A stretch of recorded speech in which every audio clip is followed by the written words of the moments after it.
নমস্কার দর্শক বন্ধু, আমি জ্যোতিষী শ্রী রাজদীপ শাস্ত্রী আপনাদের সামনে আজকে যে বিষয় নিয়ে আলোচনা করব। আপনারা বাড়িতে অবশ্যই ভোলা মহেশ্বরের পুজো করেন, সোমবার করে শিবের পুজো করেন বা শিবের মাথায় জল দেন।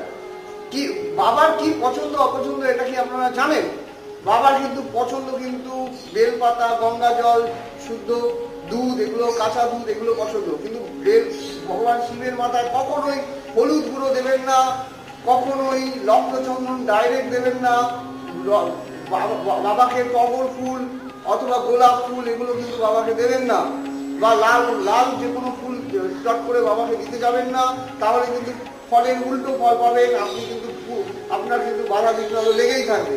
তাই এগুলো জেনে নিন, পঞ্চামৃত সহযোগে, দুব্বা, অগুরু এগুলো সহযোগে যদি বাবাকে পুজো করেন আপনারা কিন্তু বিশেষ ফল লাভ করবেন। বিধিনিষেধগুলো অবশ্যই মেনে চলবে।